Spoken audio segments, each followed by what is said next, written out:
Hello, Ria. Hi, How, sir. how are you doing? Doing good, sir. How are you?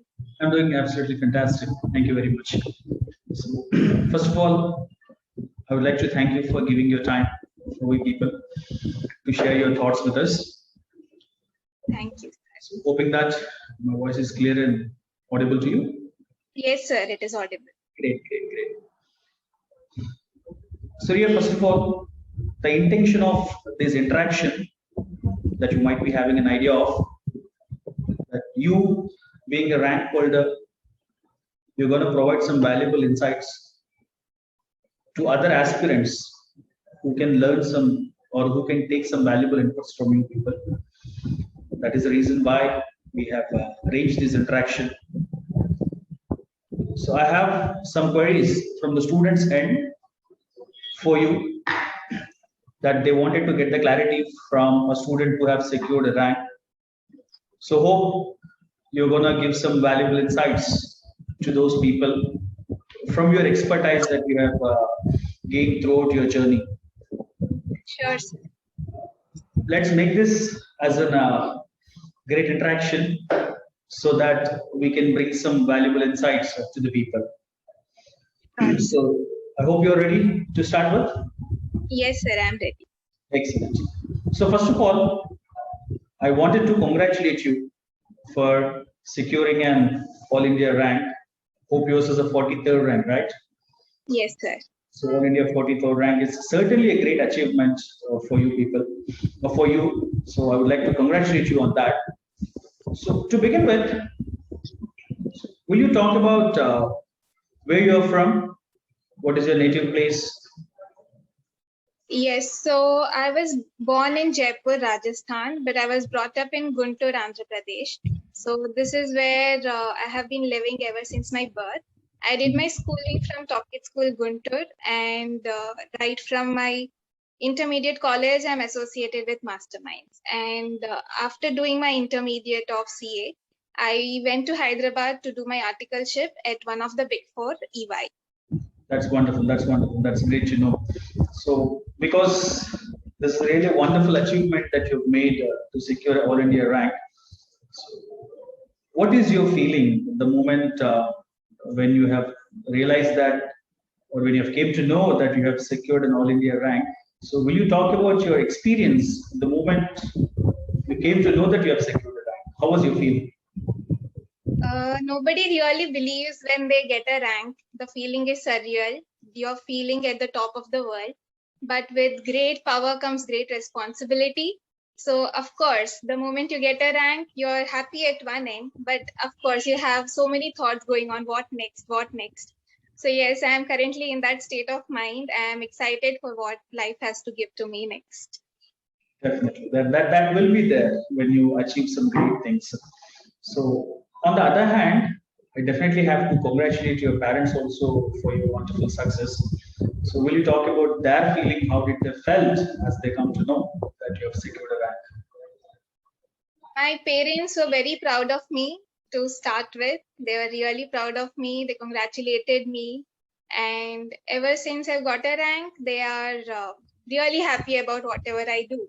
So it is always, the moment you see the smile on their face, the proudness on their face, nothing can beat that. Definitely, that's absolutely right. And with that, I can definitely say that their contribution might have been very significant in your entire journey, isn't it? The contribution of parents might have been significant. So on that case, I just wanted to know before we enter into any kind of technicalities of our talk, will you talk about your journey, like how it started?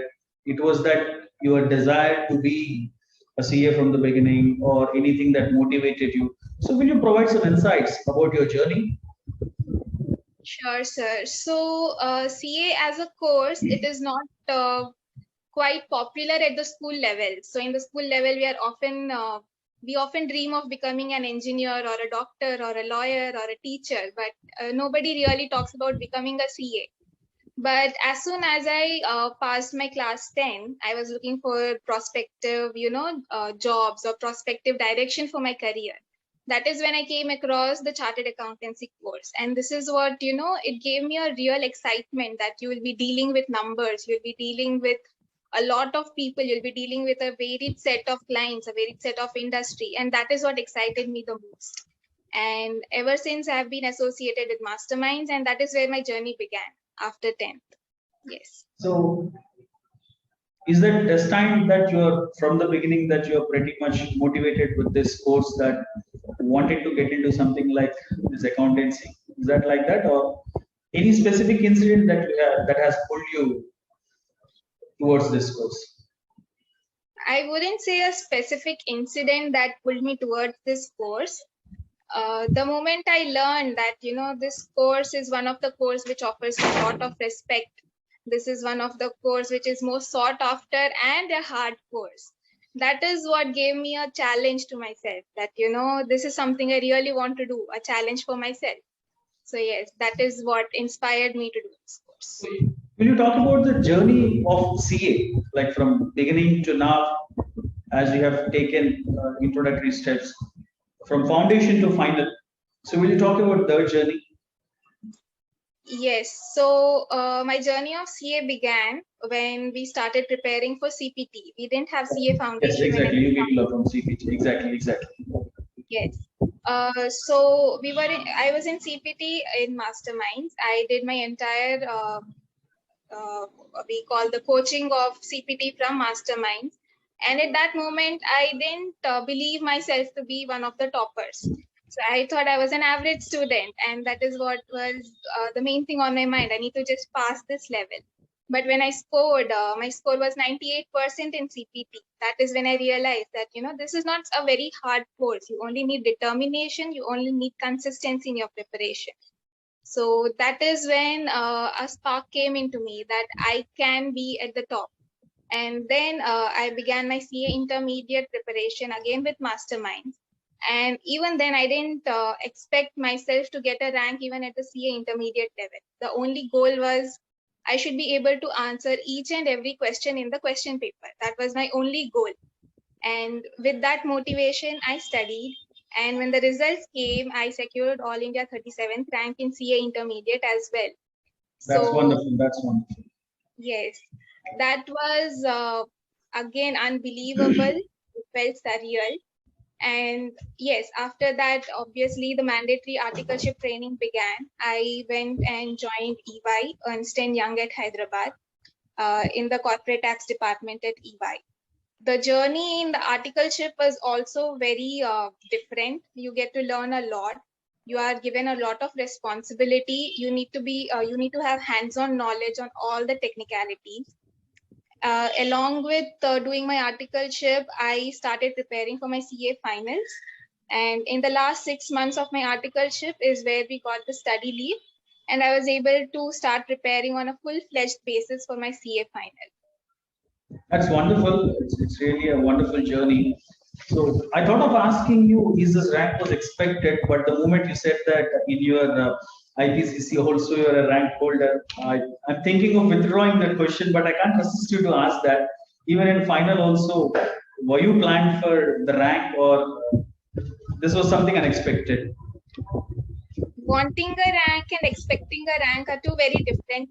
I did want a rank, but I was not expecting a rank because the 3 years were spent most in office. It was mostly spent doing client work, and I didn't have much time to concentrate on my studies and classes. That was one of the drawbacks which I had.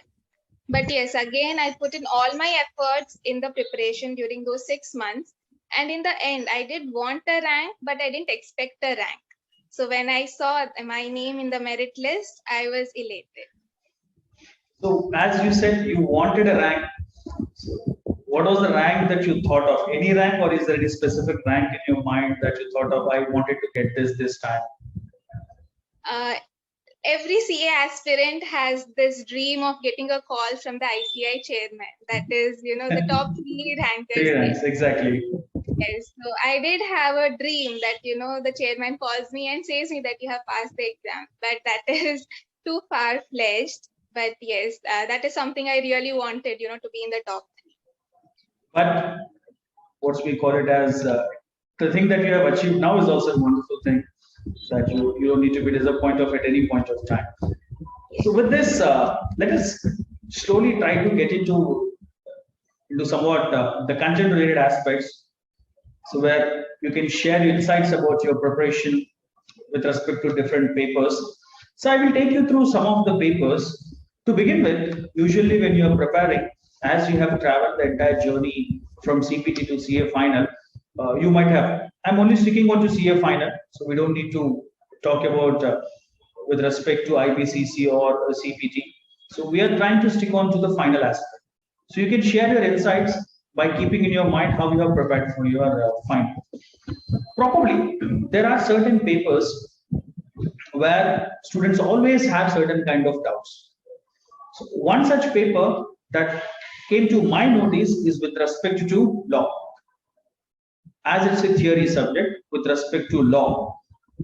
So what are your insights with respect to law, with respect to remembering the concepts in a quick time, or I can ask your preparation strategy for law? Okay, so coming to law, it is, before talking about law, let's talk about something how we remember things. So every person has a different way of remembering things. Some people remember by seeing, some people remember by hearing things, some people remember by listening, or some people remember by repeating it. So how I remember things is when I look at it for a longer period of time. So while writing exam, I get into my memory screen that, this is what I have read and I print it on the paper. So it is very important for us to find out how we are able to remember things. There is no set way from, how we can remember it. Every person has a different technique, a different way of remembering things. So this is what has worked for me. Making flowcharts for law, it is very important that you summarize the entire text because you have around 300 sections. You cannot remember all those 300 sections. It is very important for you to summarize that in a very short book and use color coding, use different colors, use different types of laws. And it is very important for you to connect the dots from where did we begin and where are we ending. The whole holistic view is very important in law. That is how you remember the entire provision. Because in law, you don't have direct questions. They will never ask you, okay, tell me section 183 or tell me section 192. They'll never ask you that. They're going to give you a problem statement and you have to apply all the concepts in law and come to a solution. So it is very important for you to have a holistic view. And that comes only when you prepare a short notes. So that is what has worked for me. And I believe that will work for most of the people. Yes, so the thing which you have said have pushed me to ask one more thing. With respect to mentioning of sections in the law, what is the importance of quoting these sections when you write the law exam? Like everybody must have said this, quoting sections is not very important, but not quoting the wrong sections is very important. So when you're not confident about the section number, it is better to avoid writing it. Because to be honest, I remember only a handful of sections. Even though you try to remember all the sections in the examination hall, because of the pressure that you have, you may not be able to remember all the section numbers. So if you're not able to recollect the exact section number, if you're not confident, it is better to skip that. Marks will be allotted, but it will be only around half mark or 1 mark. But if you quote the wrong section number, the entire question will be struck off. You might end up losing 4 or 5 marks. So that is very important. And even if a person really wants to remember all the section numbers, there is no shortcut. Only like a phone number. You remember a phone number when you repeat it a lot of times or when you write it a lot of times. So in the same way, section numbers you'll be able to remember when you write it a lot of times or you repeat it a lot of times. That is something a person can do to remember all the section numbers. So the wonderful thing that you have said is preparation of outlines to have a holistic view. That I think carries a lot of importance. So with respect to group 1, this is what your way of preparation with respect to law. So there's a one more paper where it's equivalently, I can say student face it like an issue, like auditing. So what is your view on that? How you went through that particular subject? Has there any specific inputs that you have followed to get shine over there? So auditing, the main problem statement that I have heard is we don't know from where this question is coming. So obviously you will not know while auditing a client's balance sheet or a profit and loss account, you will not know from which chapter this is flowing. Again, it is very important for you to have a grip on the entire subject, but that will come like when you are able to understand. It is very important. Like for example, let's go to the standards. The standards will have the objective, how to find out what we need, and the conclusion. So you need to break down the entire standard into these three parts. And then when you're revising, you don't have to again sit and read the book. You need to frame it in your own mind. Okay, this is what the standard talks about. For example, opening balance sheet. This is what it talks about. It talks about the opening balance sheet. What am I required to check in that? If I find any discrepancies, how am I going to correct that? So this is how every standard is framed. So if we answer these 3 or 4 problem statements in every standard, then we will be able to answer any question from the auditing subject. That's wonderful. So let me take you back to the previous one about law, as you were mentioning about audit, how to frame the answer. Is there any that particular way for law also while you're framing the answer, any kind of parameters that can be followed? Yes, for law, this is what I have followed and it has worked for me. In law, you should not start directly with your answer. You should start by quoting the provision. This is what the provision says. This is what has been given in the question. This is how I relate the provision with the question, and this is my conclusion. So in 4 parts, you give the provision, the question, how I relate these both, and my conclusion. Conclusion is very important.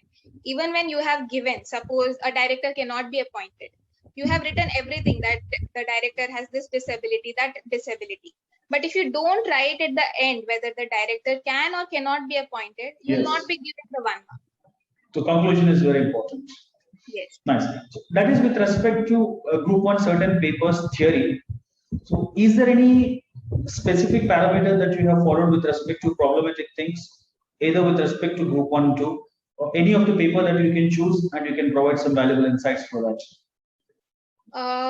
I would like to talk about SFM because this was one of the subjects that I was scared that I'm going to fail in SFM. Yes. And this was the subject which I ended up scoring the highest marks. So this is one thing which I would really like to talk about. SFM, SFM is all about formulas. You know the formula, you are able to apply the formula, you will be able to solve any sort of a question. So for problematic subjects, it is very important that you have a handy note which is filled with all the formulas from every chapter. And you keep revising all these formulas on a day-to-day basis.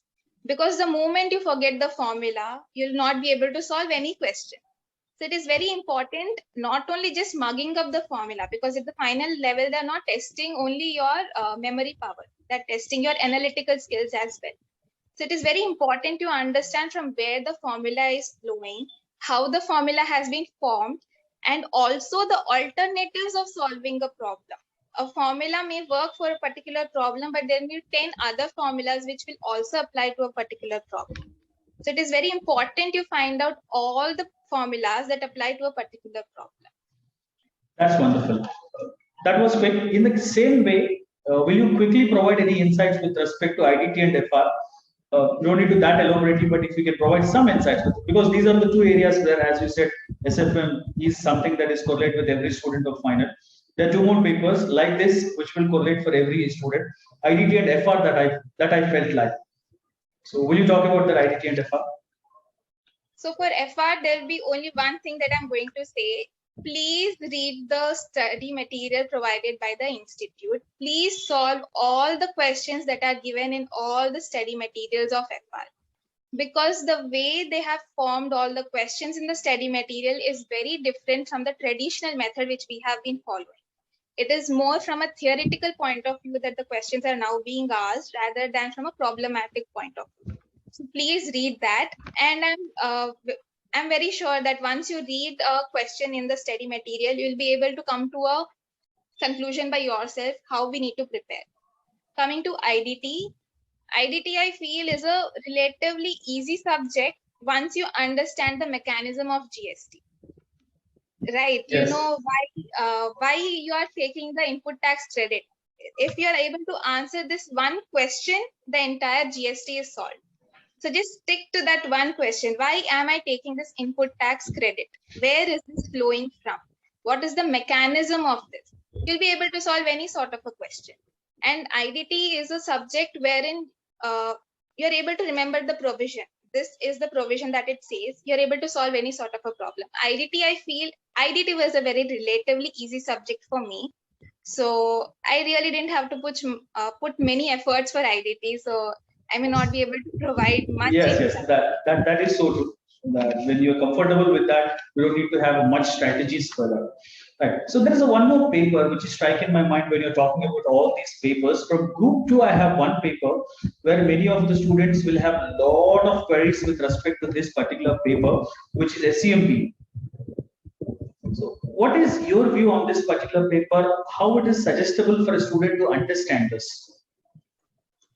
Okay, so for SCMP, what the institute is looking at final level is not your calculation skills, Yes. because we learned all those calculations in intermediate.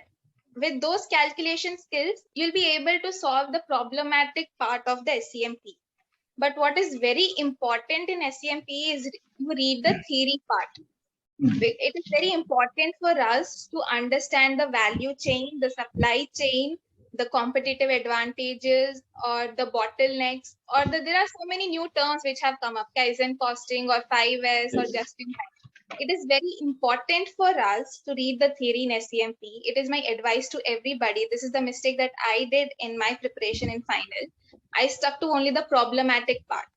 Only in the last 3 months I realized that this is not the way institute wants us to answer. They want theory from us. They want analytical skills from us. So it is very important to understand the theory and then you solve the problems, because that is where the more weightage lies. Wonderful, wonderful. That was really going to be beneficial for the students, I think so. Enough of the subject-wise things that we have talked about. So let's try to change the dimension and we'll try to cover different areas. This is all about preparation strategies that we were talking about. So how was and how you have managed, or what are your approach when you're listening to classes? So far, whatever you said is whatever we have discussed with respect to examination preparation orientation. So how was your approach when you are listening to classes? So which means that as a ranker, can you suggest any approach that every student have to follow when they start listening to the final classes? So many of the students have a tendency, they will wait until the classes have been completed, then they will think of going for preparation. They'll treat this as two separate things. Many of the students that I have come across. So what was your approach? So I did all my coaching for the final from video classes. The only fact being there is a lot of long distance in Hyderabad, so I couldn't afford waking up every morning and traveling such long distance.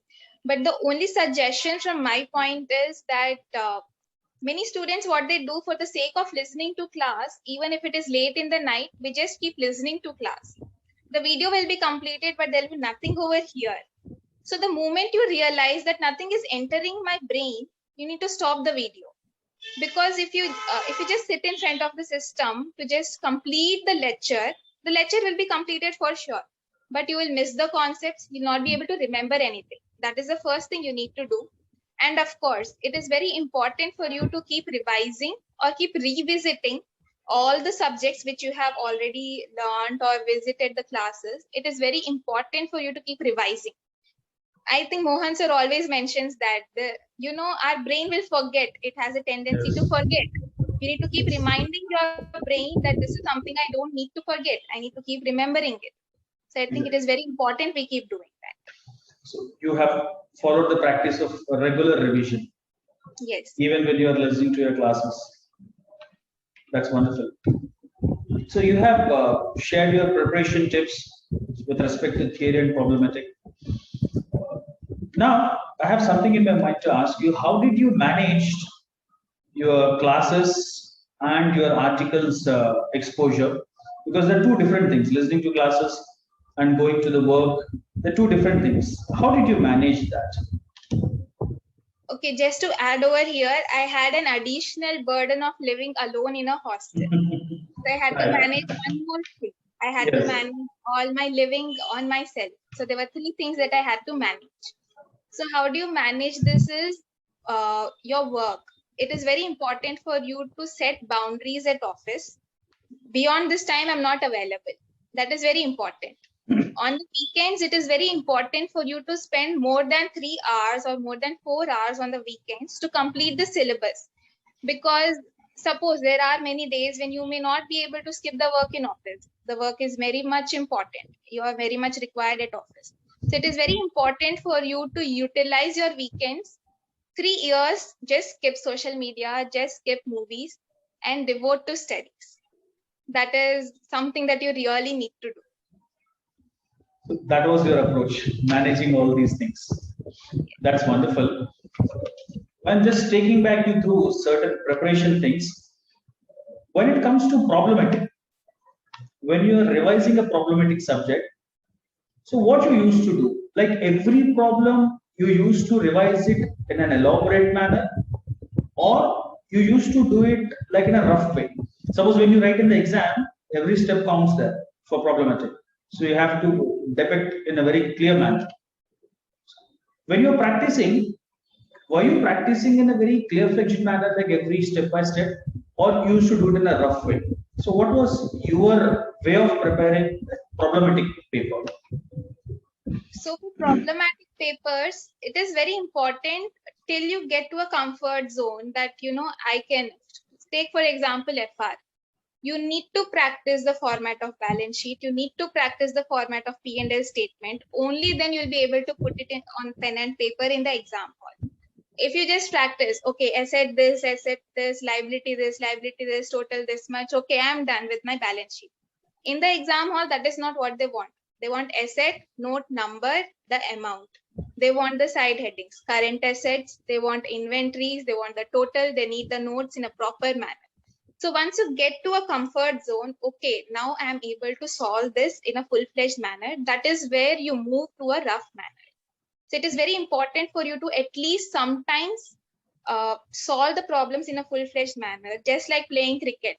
You cannot just swing your bat and the six will not go. You need to really hit the six even in your practice matches for the six to go out of the boundary. In the similar way, you really need to draw the balance sheet. You really need to practice those problems in a full-fledged manner to write in the exam. Wonderful. Previously, when you're talking about your law, you have mentioned something about quick notes. So there, it will be wonderful if you can provide any inputs how to prepare a quick notes. Any specific criteria or the way how you have prepared your quick notes for different subjects? Share your strategy with that. Quick notes, the main motto of quick notes is that you are able to read the entire thing one day before your exam.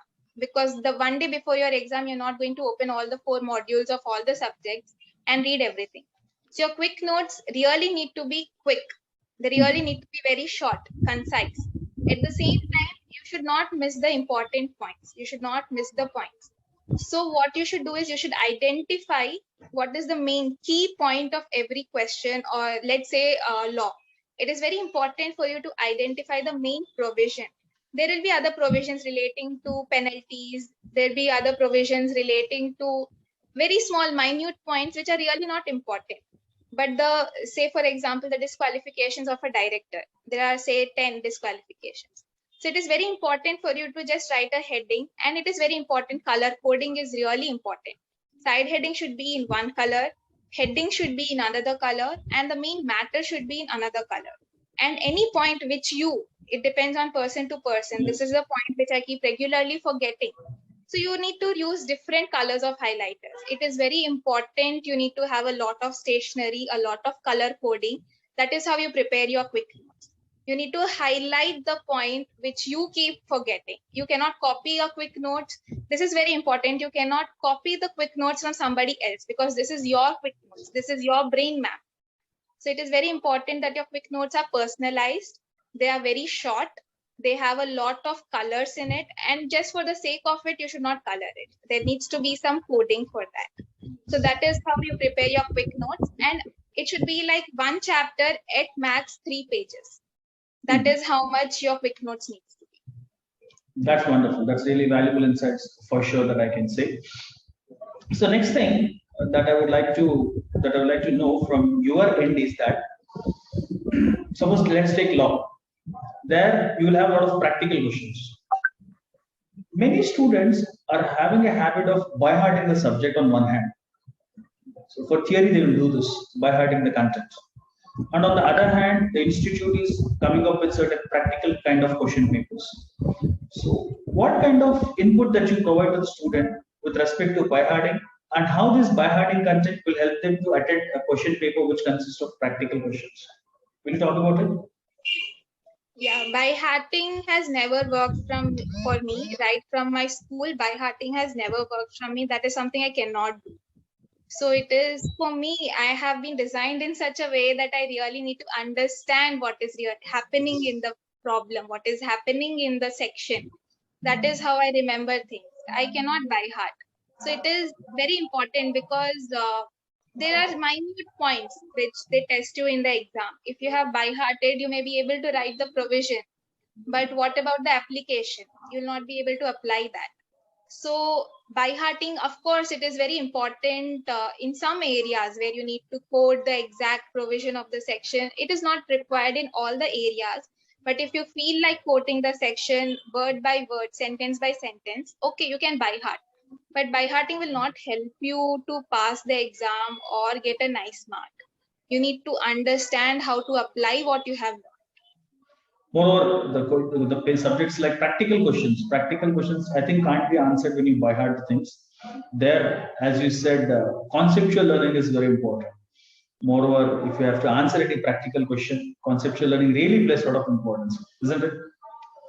Yes. In practical questions, you may be able to remember the answer, the final answer. And sometimes the institute also does this. They take the same questions from the material and give it in the exam. But they change just one number. They change, suppose, profit into loss or loss into profit. You have done entire thing. You know the answer, you know the question very well. But you missed that profit has been converted to loss or loss has been converted to profit. You lose the entire question. That's really so true. That's really so true. So my next area, obviously, about time management. Actually, what we'll do is that we'll try to divide this time management concept into two parts. I wanted to know from you the time management of your preparation first. Then we'll try to understand about the time management with respect to writing the exam. So talk about your strategy for time management while you're preparing. Or else you can start by saying the time management while listening to the classes, and then time management for preparation. So will you talk about it? While listening to class, we after our intermediate, we forget the habit of sitting for 3 hours together. It is very hard for us to start sitting for 3 hours together again in front of a class. So that is something you really need to inculcate in yourself. It comes through a lot of practice when you have just started your articleship and again you start your classes. That is difficult, but that is very important. And there you manage your time by making a schedule. So these are the months that I have. 3 years or say 2.5 years is what I have. So you convert it into months and then you allocate the subjects to the months. So that is how you manage. And the moment you are going off track, you need to make changes to your plan. Continuous updation to your schedule, continuous update to your plan, study plan is very important. Because what happens is the moment we realize, okay, it is not going as per my plan, I give up. That is not what we need to do. You need to not give up. You need to make amendments to your plan and then you need to start afresh again. That is important while listening to classes. While preparing, while studying, there are often many times when we feel I'll write just group 1 or I'll write only these many papers. Believe me, even I have felt that. I felt like I'll just write one group. I have felt that. But it is very important for us to understand that the course has been designed in such a way that you can answer both the groups in one attempt. But that will happen only when you're determined, when you're able to manage your time. So how do you manage your time? Masterminds provides a really great study material, a really good timetable. Just follow that. That is what I have done. Just follow that. And when you're in those 6 months period, it is very important for you to keep a track of how many hours or how many minutes am I wasting on gossiping, how many minutes am I wasting on just roaming. So those are the small parts, you know, these are the small How time much that how much it is. time wasting on social platform, Yes. scrolling down the reels.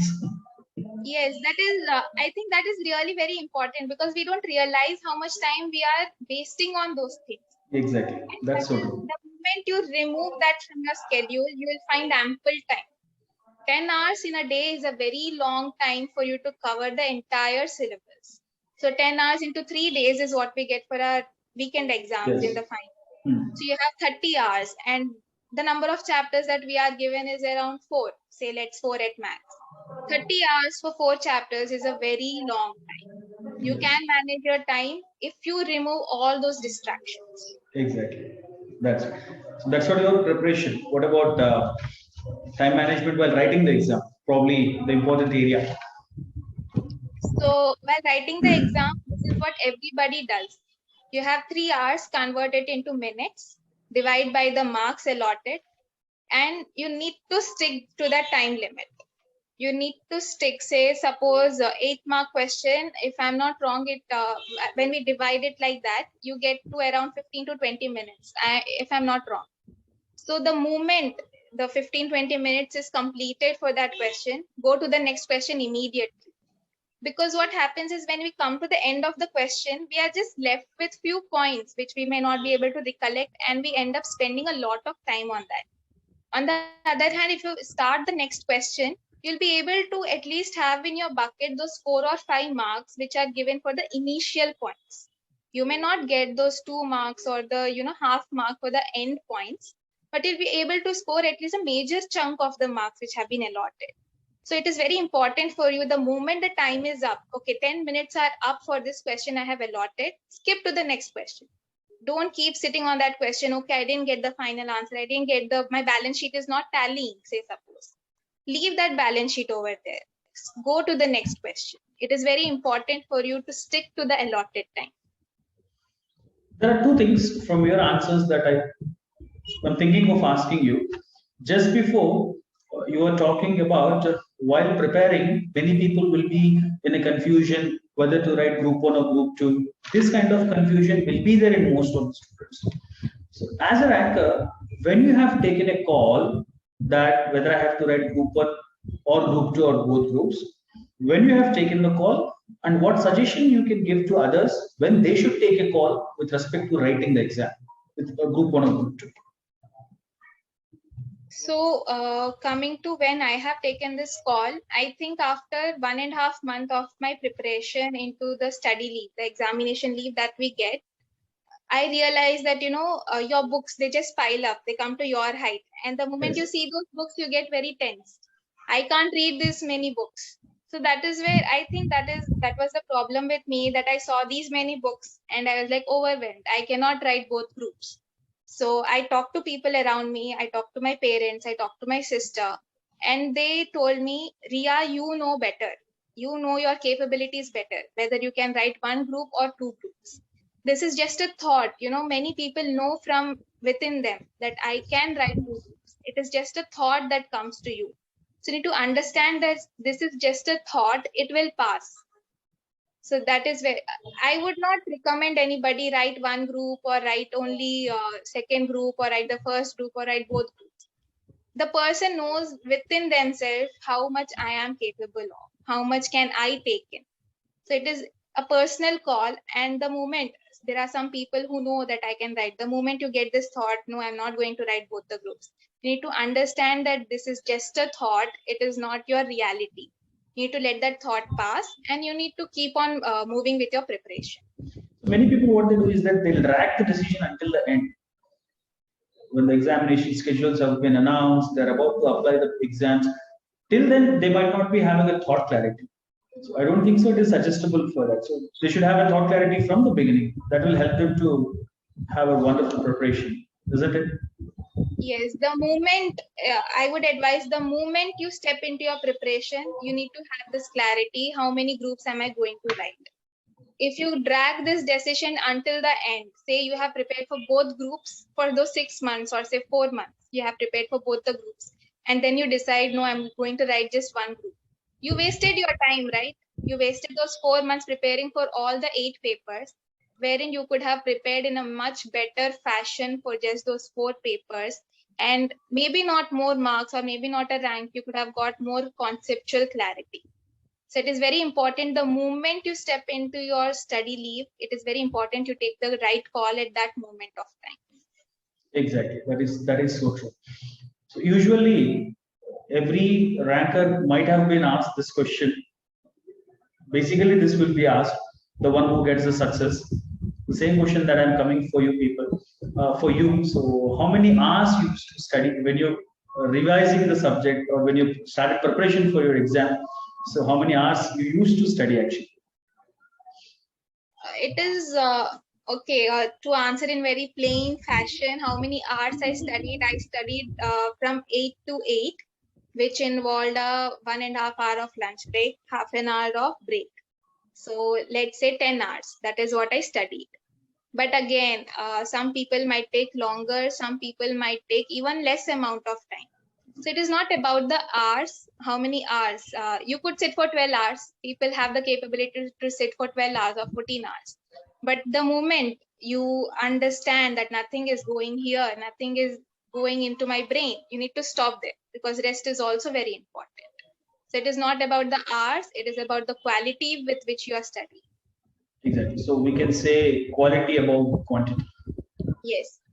Many people will have a tendency that they'll think that from morning 8 to evening 8 I'm studying, so they psychologically think that I'm so much tired because I'm studying a lot. But actually they might not be studying for the 12 hours that many of the people do. So it's about, I can say, the quality is very important about quantity. With respect to this quality and quantity, there's one more thing that comes in my mind. So while you are writing the exam, usually in this entire CA domain,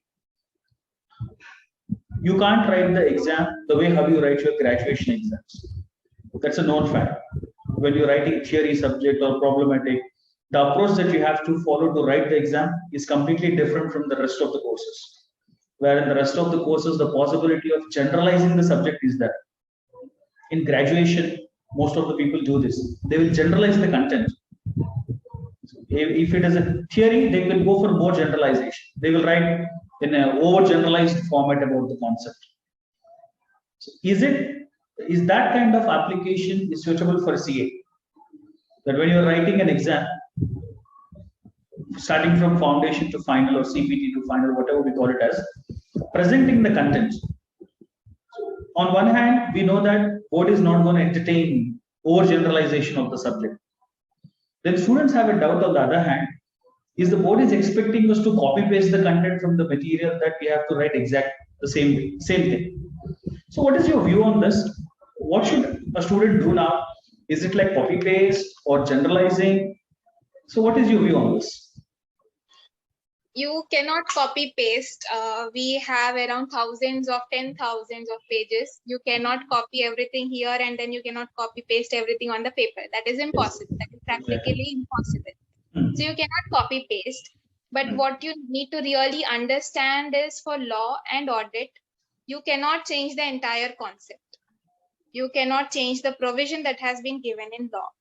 So you need to understand the provision and you need to have this ability to be able to put the same concept on the paper, maybe not in the same words, but in the same, which gives the same meaning. So that is very important. And with respect to generalization, you cannot generalize it. It is impossible. The course has been designed at a very, keeping a very high profession in mind. The setting of the paper from the materials and everything is very beautifully designed. It has been designed for a professional course. That is what we really need to understand. It is not a degree, it is a professional certificate. So we need to act like professionals. We need to think like professionals. We cannot generalize. Say, for example, a client comes to you, you cannot give a generalized answer to them. In the same manner, you cannot generalize the answers that you're putting in the exam sheet. So it is important to understand what you are reading. This is where we lose. This is the main problem that we face. We lose what we are reading. We just keep on reading A, B, C, D, or just say we just keep on reading. Okay, the director has to be appointed. There needs to be 3 directors in the company. But why do they need a 3 directors? We need to understand. Maybe not go into the minute details of it, but you need to understand why is it. You need to ask why for everything that you're learning. Asking the question why is very important. So can we say that every student have to take care of the key terms from the content instead of overgeneralizing? At least to some extent, they can represent the key terms of the subject. Will it be helpful for the students if they are focusing on key terms? When I say focusing on key terms, again, it is very important. Yes, you need to focus on the key terms. But again, you need to understand that just writing the key terms will not help. Yes. If you just write, okay, point 1, 3 directors in the company. Point 2, it should be a public company. You need to relate all the key points. That is very important. Yes, key points are very important because that is what is the crux of the answer. Yes. That is what have been awarded marks for. But again, just remembering those key points is not helpful. Those key points are helpful for your short notes. Yes. But you need to be able to join all those key points in your exam. That's so wonderful. So a lot of subject that we were talking about, what to do and how to do. So I have something general to know from you. Can you state any 4 factors of your success? We can talk about any of the 4 factors that has led you to achieve this success as you are a rank holder in your IPCC and final. So at any point of time in your entire journey of this education to be into CA, what are the 4 key success factors of your journey? Okay, the first one would be consistency is very important. Be consistent in your work. The second is belief in yourself. Always believe that you can do it. Talk positive to yourself. You know what we usually do? We start saying ourselves, I am not worth it. Idi na valla kaadu. Yes. This is what we keep telling. So when we talk negative to ourselves, this is what we become. So keep talking positive to yourself. It is very important. And it is very important to be open to new ideas, to be open to new thoughts. So these are the 4 things which I followed. Always be hungry to learn. Yes. You need to have this hunger to learn. There is no end to learning. You need to be always hungry. I need to learn. I need to grow. You need to follow these 4 things, very important. And I'm very sure that this will lead to success for anybody. That's wonderful. As the last one that you have said, I remember the great Stephen Hawking says every individual should have a habit of curiosity to learn. That is really a wonderful thing which leads the people to get success. So as you have that, hope that you have got the success. So that's really good to know. So and one more thing is with respect to articles. For a CA, articles carries a lot of importance. And you know how different people take the concept of articles in different ways. So that we don't need to discuss this elaborately, how people treat these articles in different formats. What is your suggestion as you have associated with a wonderful company to do articles? We also usually suggest students that when you are choosing an article form, be very careful. It's not that in a hurry just to complete choosing any form. So as you associated with the Big Four, so what is your thought on this, or can you provide any inputs with respect to these articles tenure, how this is going to be helpful for an CA? What is the importance as you have done with your articles with such a wonderful form? You can talk about your experience of articles and the importance of articles for a CA. Will you talk about it? Yes, sure. So to begin with, it is not really important for everybody to do their articleship in a Big Four. Yeah. Because not everybody would be interested, not everybody would have the access or the privilege to do in a Big Four. That is very important. Second thing, it is very important for you not to do dummy articles. Yes. Because the name itself suggests it is dummy. You learn nothing over there. It is very important for you to be out there in the world, to understand the value of our work, to understand the work, to learn the work. So it is very important you do articles, and you choose the firm with very carefully. You need to choose the firm very carefully. You need to choose the expertise of the firm. Does that align with your interest? My interest was in taxation, so that is where I applied. I went into corporate taxation. Many people find auditing very interesting. So you need to choose a firm which is very renowned or which aligns with your interest. So just these two things. Don't do dummy articles, and choose a firm which aligns with your interest and where you believe you'll be able to grow as a person. It is not important for everybody to do articles in Mumbai or in Chennai or in Hyderabad or any, a metro city. You can do articleship in any firm, but need to just realize that you need to understand where will you be able to grow as a person. That is when you realize. And also, choosing a firm is one thing, but doing the actual work in the firm is another thing. You need to have the initiative within yourself. Okay, when your senior gives you some work, you need to go the extra mile. Okay, this is the work that was allotted to me. What is the other thing that I can do? So I was always appreciated in EY for having a 360-degree view. Okay, so it is very important, if they give you, okay, is this expense allowed or disallowed? It is very important for you to understand which provision is it coming from. What does the provision say? What is this expense? Does it, fit into the provision or not? What if there was a difference in the provision? Has there been any amendment? What if there was no amendment? What if this expense was done in the past year? So you need to have a holistic view. You need to have a 360-degree view. And you need to go that extra mile because your principal will be very busy. They'll just say you allowed or disallowed. Just tell that. But will you learn anything from that? You will not. You need to keep constantly updating your knowledge because the shelf life of knowledge is very short. Exactly. The provisions keep updating daily. You need to keep updating yourself daily. So that is very important. You need to have that initiative within yourself, be it a smallest firm, be it a firm with just one partner, one article, you're the second article. You need to have that initiative within yourself. So with your thoughts, what I have understood is that instead of considering articles as just a part to get your certification, you need to understand articles as a journey where you can apply what you have learned. Exactly. This should be the approach of a student when they do the articles. Though they are really wonderful insights. Just now you were talking about updating towards the amendments because the shell of knowledge is very less. That's absolutely right. Even for a CA student, the shell of knowledge will be keep on changing. Like there are certain subjects where every time amendments do come. So it's very important for a CA to update himself with respect to amendments.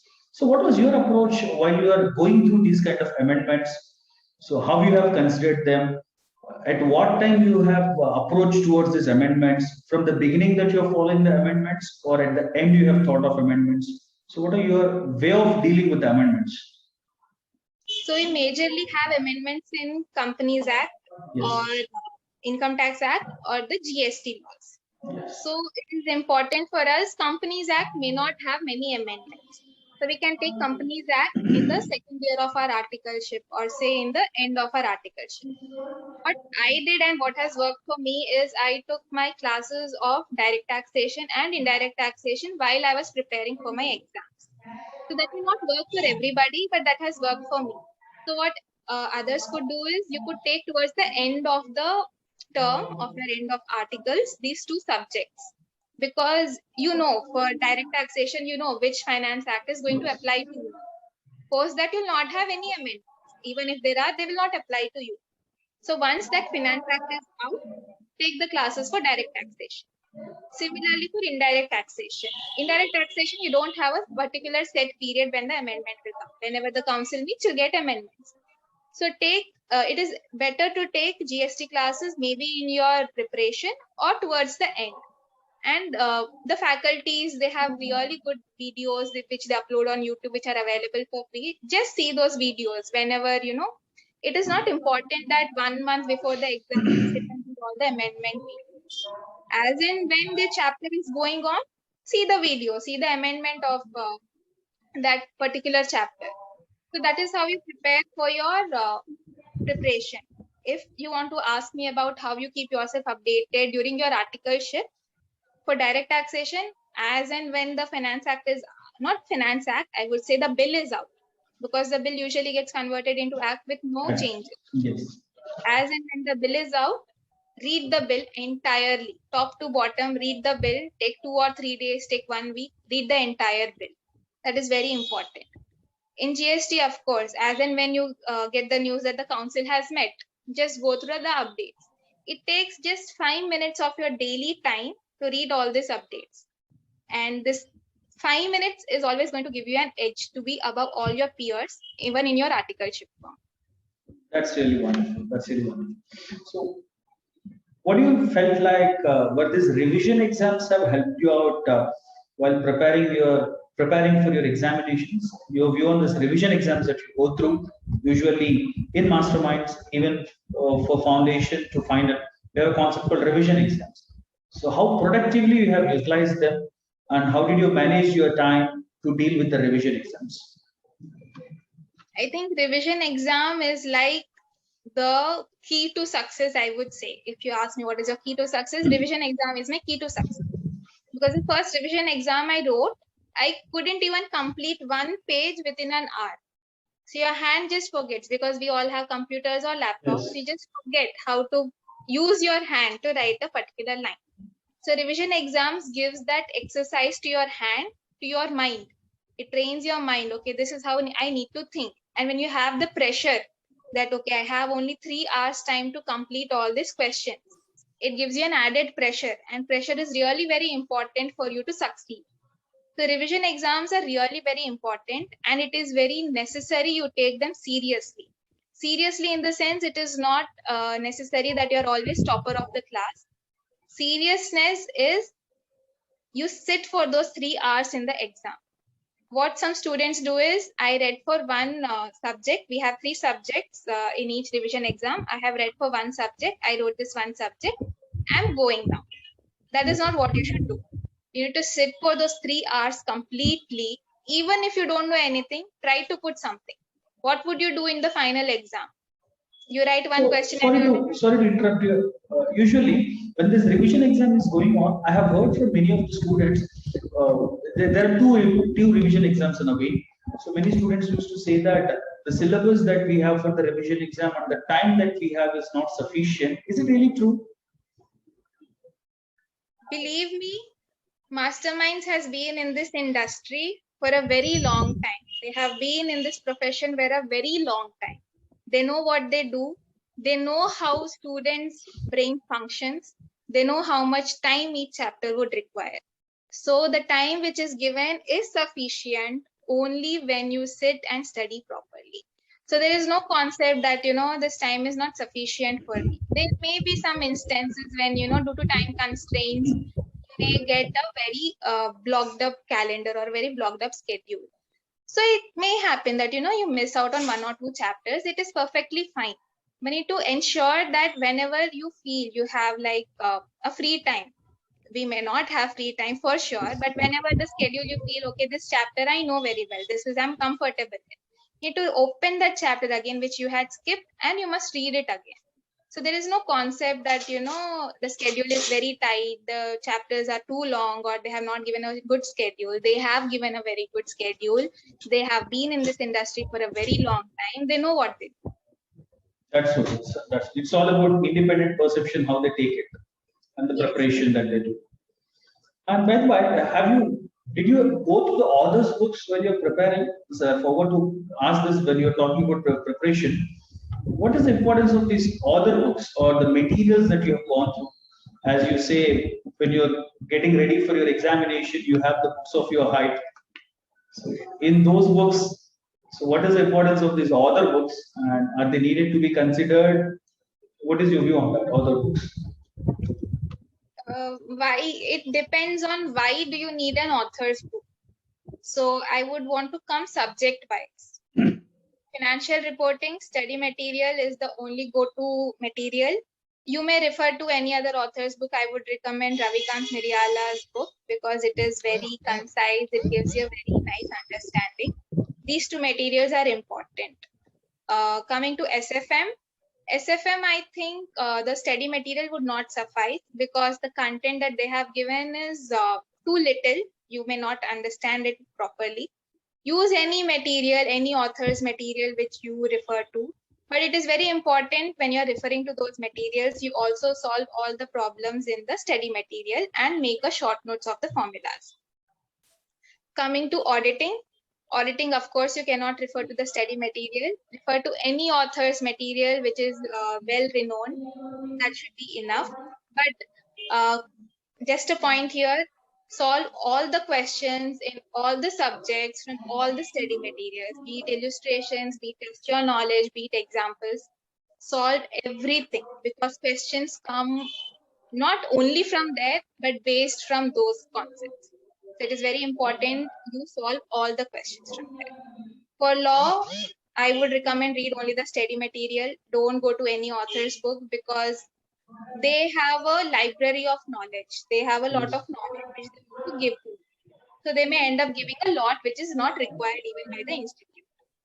SCMP, only study material because I believe the authors are also not updated yet because the course has been recently redesigned. Exactly. The optional subject, it again depends on which optional subject you are taking. I chose law, the economic laws. I stuck to only the what I believe for every optional paper is because that is the book you take to the exam. And in optional paper, you may not be required to know the exact provision, but you need to know the address of the provision in the book. Yes. So you need to know because you're allowed to take the book. You need to know where it is in the book. So you need to read whichever book it is, be it an author's book or be it a study material. Read the entire book top to bottom at least 10 times. I'm not kidding. Read at least the entire book 10 times in the examination hall so that you know where it is. You know the exact page, you know the location. It is at top or it is at bottom. For direct tax, please refer to any author's book which has concise material. It should not be very long. It should be concise. BB Sir's book has worked for me. For IDT, I would suggest Yashwant Mangal because he gives to the point clarifications, to the point concepts. And of course, for all the subjects, all the questions in all the study material. That's wonderful. That's wonderful. So here, paper 6, I have a separate thing to ask about it. I'll come to it as an optional one. Definitely, we're going to talk something about that. So now I have something in my mind, like when you think of the CA, in the domain of CA, students have a fascination that let us do this course in the metros. Like just before you're talking about your articles, it is not needed to choose a metro. The same thing for preparation. Many students have this fascination that let me choose a place where I can get a lot of exposure, like metros, where I can go through the classes. In this kind of environment, what motivated you towards masterminds? Is there anything that has motivated you? Because you said that your association with the masterminds is so long, as you have started your journey from here. So, what made you to stick here? When I joined CPT, Masterminds is the key player in the market. That is where I joined Masterminds for my CPT. But because I understood Mastermind's way of teaching, they have extensive knowledge about the subject. The faculties are well read. They have a lot of knowledge, all the faculties at all the levels. And that is what made me stick even for intermediate in Masterminds. And believe me, even after I went to Hyderabad for my articles, I came back to Guntur, and the first thing that I did after I come back to Guntur was go to Masterminds, register myself for the study hours. Because I knew that if I'm going to study by myself, I may not get the success that I want. But I knew that if I join the study hours, maybe not a rank, but I'm for sure going to succeed. That was the confidence that I had in Masterminds. Many people, they say that, just take Masterminds timetable, whatever they provide, study at home and write the exams on your own. But that will never work for you. Believe me, it will not work for you. You will not have the discipline. You need to go into that environment where 30 other people are sitting in the classroom. You need to sit there. You need to go through the burn to get the result. It is very important to go through the burn to get the result. That was so good. Usually in this entire journey, did you anywhere thought of giving up? Usually many of the students will have this attitude once they travel a certain time in this entire journey of CA. I have seen so many people who give up and they try to deviate for the other things, either when they're preparing or when they have failed in certain attempts or when they can't take up the pressure of writing the examination. In these different situations, they have this pressure to give up attitude they'll have. So in your entire journey, have you ever come across with this kind of thought in your mind? So I can't make it. Let me give up. If you got so, how did you dealt with that? Yeah, like I mentioned earlier, I did get this thought that, maybe I'm not fit for this course. Maybe I should write just once group.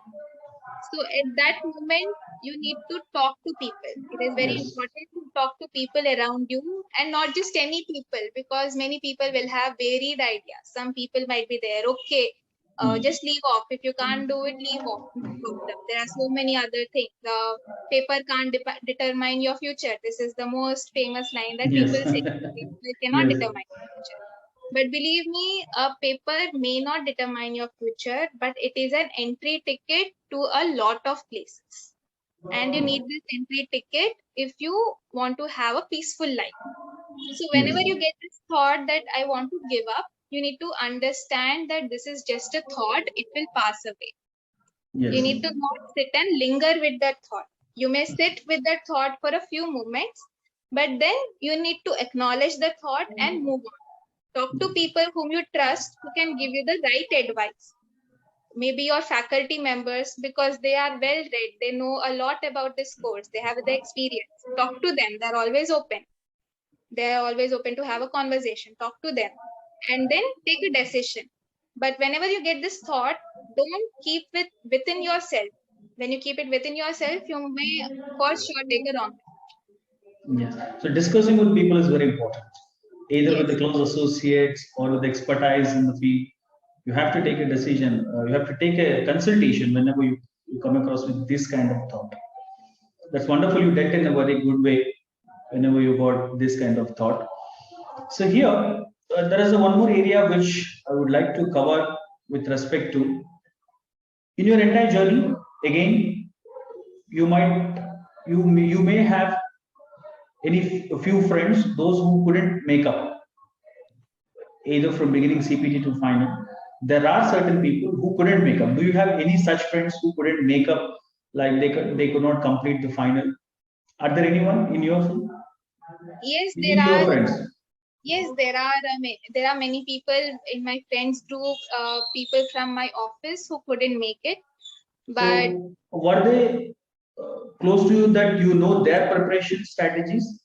The people those who have failed. Do you have idea of their preparation strategies? How they did? You have an idea of that? yes, So my question is, what you felt wrong while they are preparing that did not help them to pass?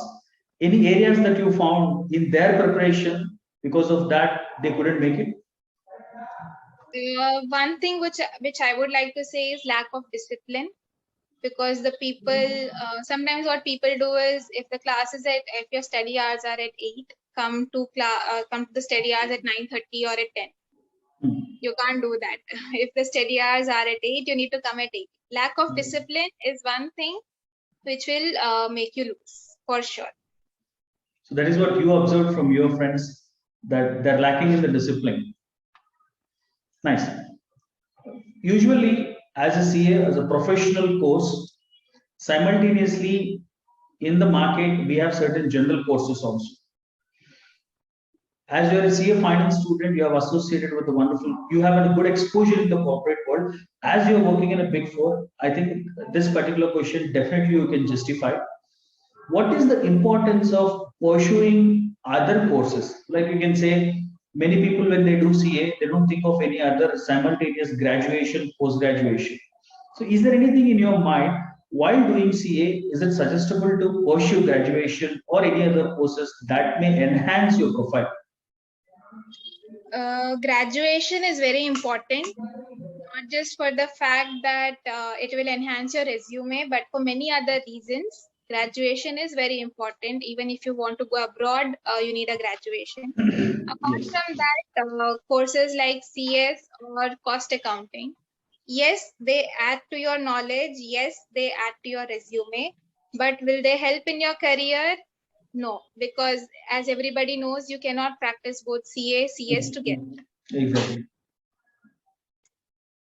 So choose one course, be true to it, just do that one course. Only if you are very excited or you have this eagerness to learn another course, sign up for those other courses. It's, we can say it depends on self-interest. But Yes. at least it is important to have minimum graduation.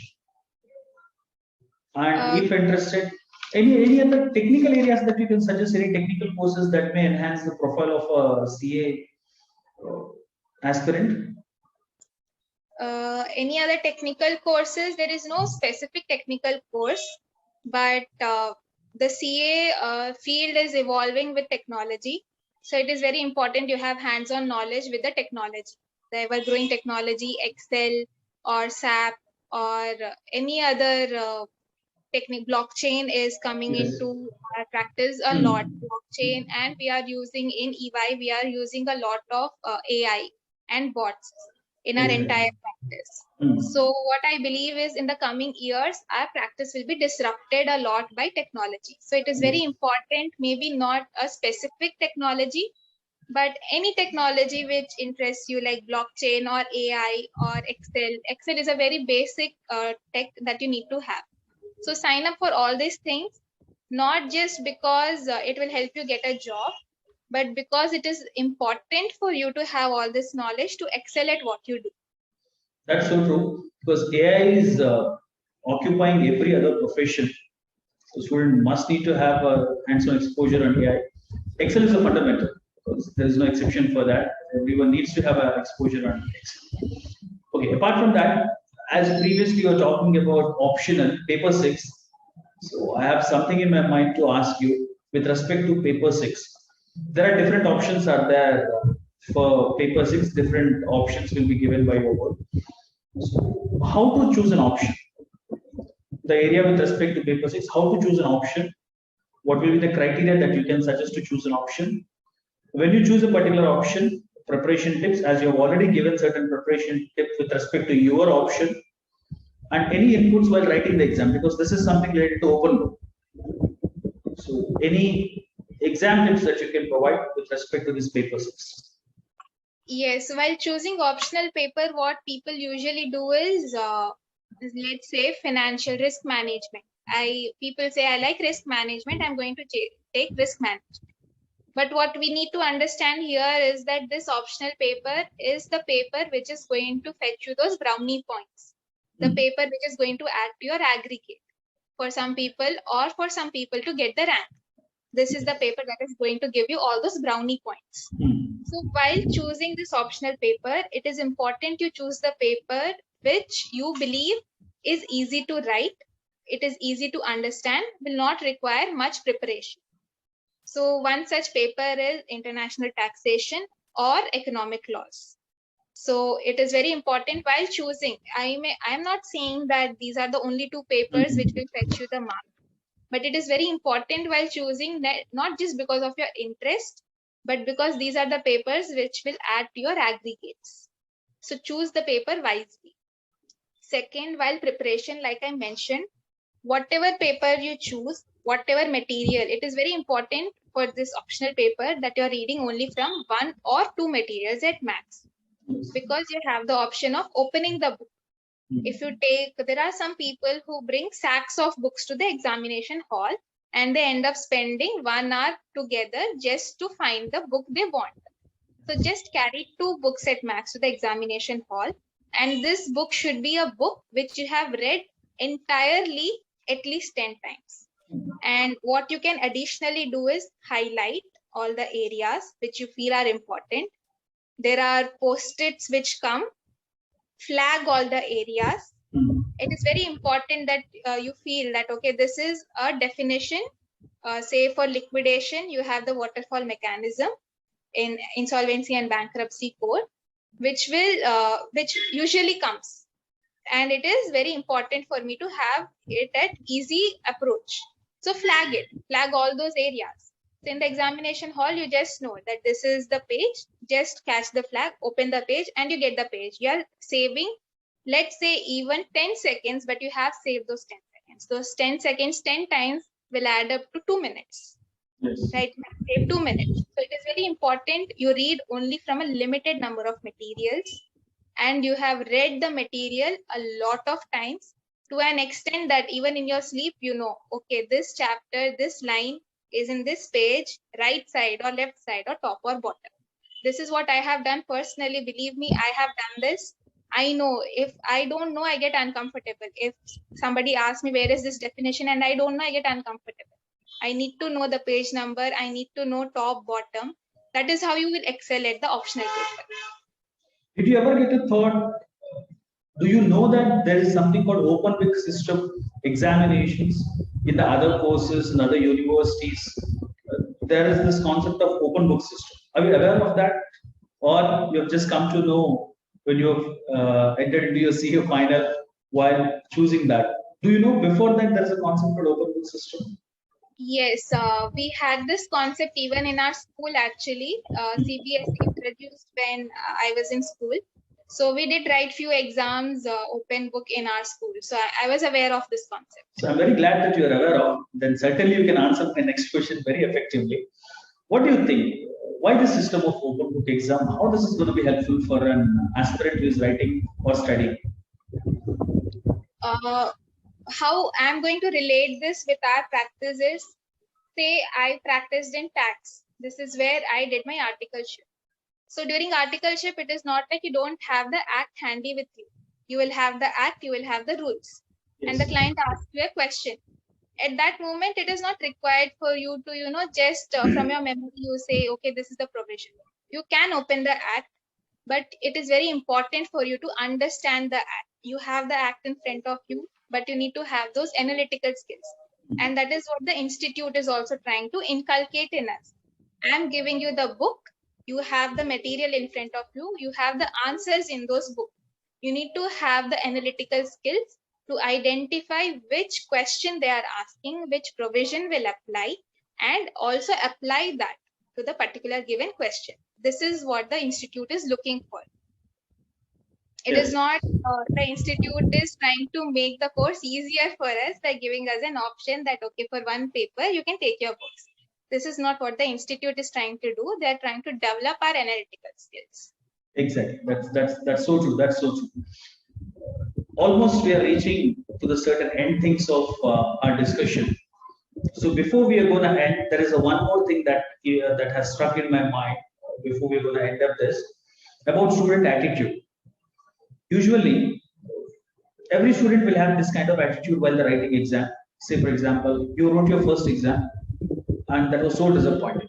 So you could not give your best in your exam. Usually, student will have an attitude that carrying this attitude or the state of their mind, they'll carry forward for the rest of the exams also. Usually, this happens with the student. So I'm not sure whether it has happened with you at any point of time when you're writing your exam, when you could not do your first exam well. That will definitely have impact. There will be peer pressure when you come out. Generally, students have a tendency to discuss with their peers how did they wrote. Unfortunately, if they say that I did very well, it's going to be an extra burden on this fellow now, as he could not do this. So, what is your suggestion if this kind of situation takes place when they could not do that one particular exam well? They have a tendency to carry forward this. If you have ever come across with that, how you dealt with that? If not, how students can deal with the situation? So very important, those 10-15 days when you're writing your exams, please don't talk to any of your friends, even if they are your best friends. Because you have talked to them for all those 4 months, you can talk to them after your exams. It is very important in those 15 days that you're in the most positive mindset. So please don't talk to anybody. Talk to your parents, of course. Talk to your people at home. and everybody is aware of this concept that the institute awards grace marks. Yes. So the moment you realize that this is a paper which I have not done well, you need to understand that suppose the third paper you have not done well. You need to understand there are 5 more papers to go. In those 5 more papers, if you give your 100%, if you get even 60 plus, the institute is going to award you brownie points in that third paper where you didn't do well, and the institute is going to pass you. So it is very important for you to understand that the institute will give you those marks, and even if the institute is not giving you those marks, at least you get an exemption in the next attempt, right? So all this 4 months that you have prepared so much, so that it doesn't go waste, don't talk to people whom you think can demotivate you. And exam is done, just forget about that exam. Don't come home, open the books again and verify yourself. The institute will validate your papers. They'll give you the certified copies also. So please don't validate yourself. Start preparing for the next exam and just forget if you're going to get 35 or you're going to get 98 marks. The institute will evaluate it for you and they'll give you the marks. Just concentrate on what to do next, on how to perform better for the next paper. That is the only thing that you need to be concentrating during those 15 days. Is this happened to you? Like writing the one exam, not good. So yes, it did happen to me in SCMP. The moment I came home, I realized that I missed this point in question. So I cribbed about it for half an hour. I felt bad about it, but then give half an hour. You can take half an hour for yourself. You can cry about it. But after that half an hour is done, start preparing for the next paper. So you can do it. You can cry for half an hour or 2 hours at max. But the moment those 2 hours are done, start preparing for the next paper. the time span will depend upon the independent emotions. How well you can come out of a certain emotion. Right. Yeah, that's so wonderful. That's so wonderful. So as a final word, so I have one last thing to know from your end. So any kind of suggestion, any kind of input that you would like to give to the one who wants to enter into this profession and to the one who is pursuing this particular course. Only one suggestion would be determined. You have come till here, you will even go to the end. That is the only suggestion. Don't lose the determination, don't lose the motivation. And the motivation sessions that Masterminds conducts is very important for us to keep our spirits high. So please, whenever you are given those motivation sessions, it was very important for me. Whenever you feel low, you need those motivation sessions. Please listen to them carefully. Please try to apply them to yourself and always be in a positive attitude. Please talk positive to yourself. These are the inputs for those who are doing. Any inputs for those who want to come into this profession? Who want to come into this profession, I would say that this is a very wonderful profession. You will come out as a very bright professional. But please enter this profession only when you are ready to give your 110%. Only when you think that I can keep all the distractions away from myself for a period of 4 or 5 years, only then you enter this profession.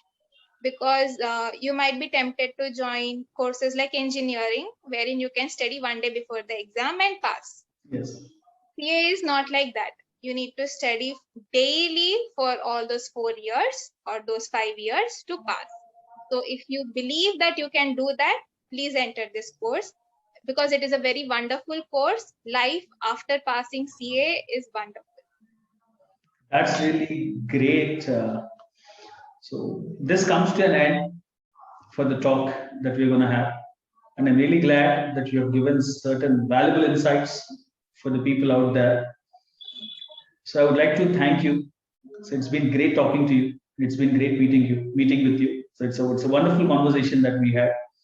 So I would like to thank for your time, where I know that as working in the corporates like that, we'll definitely have a busy schedule. So at least you have taken some time to share the valuable inputs with us. So I wish you all luck for all your future endeavors, whatever you're going to pursue. Let's hope that you're going to shine like how you have shined in your course. So I wish you all luck and I wish you all the best. Again, it's great meeting to you. Thank you very much. Thank you, sir. Wonderful.